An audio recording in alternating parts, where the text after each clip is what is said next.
Okay, let's talk about something amazing that's probably hiding in your kitchen right now.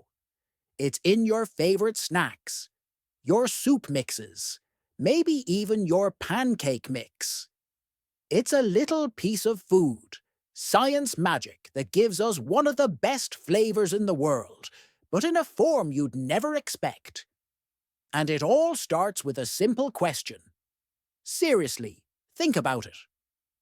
You want to bake something, but your butter is a rock-solid brick you have to mate to soften.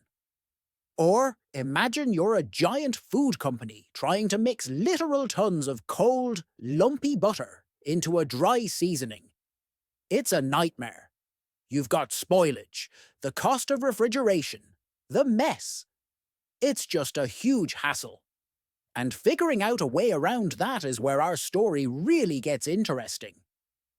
The solution to all of those problems is an ingredient that delivers all that creamy, rich, buttery goodness, but with none of the drama. It's hiding in plain sight, you know? It's this culinary secret weapon that makes so much of the food we eat even possible. And that secret weapon is butter powder. Yep, you heard that right. This stuff is the elegant answer to every single problem we just talked about. It's a free-flowing powder that gives you all the buttery flavor, the fat, the satisfying mouthfeel. But it can sit on a shelf for months. It's pretty easy to see why food manufacturers are absolutely obsessed with it. So how in the world do you turn a solid block of delicious butter into a fine, stable powder? I mean, you can't just grind it up, right? The process is fascinating. It's basically a three-act magic trick of food science. And like any good trick, it starts by preparing your props. The first secret to this magic is creating something called an emulsion. Just think about a simple salad dressing. You know, the oil and vinegar always want to separate. Well, an emulsion is the trick to making them stay together. In this case, we're blending melted butterfat with water.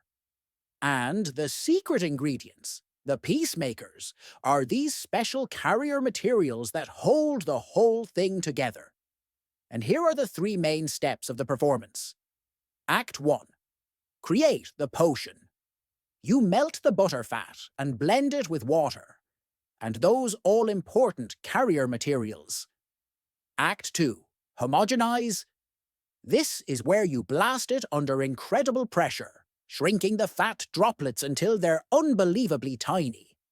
And for the grand finale, spray drying. This is where the real magic happens. And when I say magic, I mean intense heat. The liquid is sprayed as a superfine mist into a chamber of roaring hot air. We are talking up to 200 degrees Celsius. That's nearly 400 Fahrenheit. In an instant, poof! All the water evaporates, leaving behind just the tiny solid powder particles. So what exactly is left behind? Well, this is the core of the illusion. Those carrier materials we talked about. During that instant flash of heat, they form a tiny protective shell, a matrix that completely surrounds and traps each microscopic droplet of butterfat. They basically become little flavor capsules, locking in all that rich taste. But that poof of hot air we just talked about, the spray drying, it's the most common way to do it, for sure. But it's not the only way to perform this trick. And it turns out the method a food scientist chooses completely changes the flavor of the final product. This breaks it down perfectly. You've got spray drying, which gives you that classic, well-balanced butter flavor we expect. Then there's roller drying, where the liquid is spread on giant hot metal drums. It's a bit more efficient, but it can give the powder a toastier, almost caramelized vibe. And then you have freeze drying. This is the luxury top shelf option.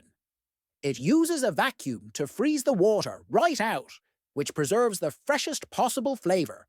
But yeah, it's also way more expensive. Okay, so we have our powder. The trick is over, right? Well, not quite. Now comes the hard part, making sure the magic lasts.